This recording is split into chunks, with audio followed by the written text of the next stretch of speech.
Officers with the Indiana Crime Guns Task Force say the numbers are holding steady. News 8's government reporter Garrett Bergquist asked them about the trends that they're seeing, Garrett. Well, despite being called the Crime Guns Task Force, its members also seized large quantities of drugs this summer. They say those two things often go hand in hand. These are just some of the guns the task force says it took off the streets.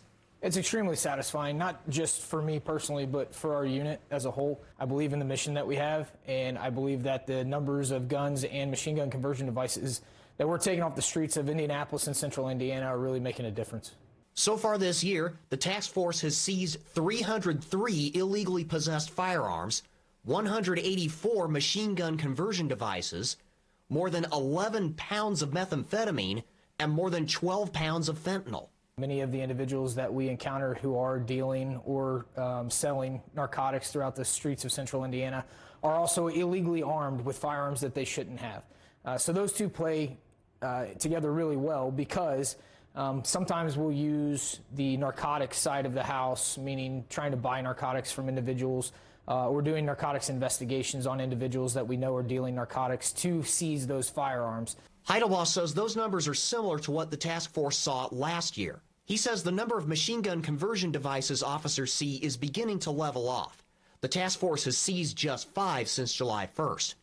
Heidelbaugh says his officers more often find those devices among younger people. Most of them are coming off of social media. Most of them are being shipped here from overseas.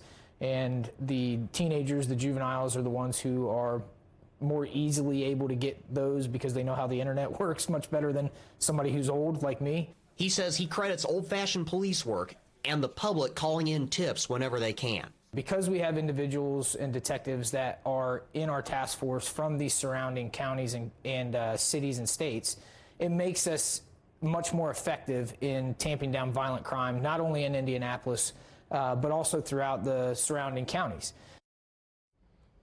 And right now, the task force includes IMPD, the state police, and the police departments of Avon, Beech Grove, Fishers, Lawrence, and Zionsville. Heidelbaugh says his team is always looking to add staff.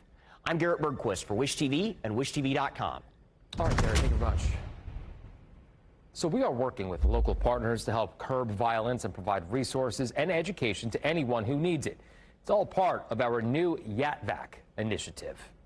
I built a charter school in the Meadows, which was the highest crime rate back in the late 90s. We tore down all the housing projects. We built a school. But we used that as the impetus to change a community. We felt if we could get education in that community and we can provide jobs and we can provide wraparound services, that's what changed it.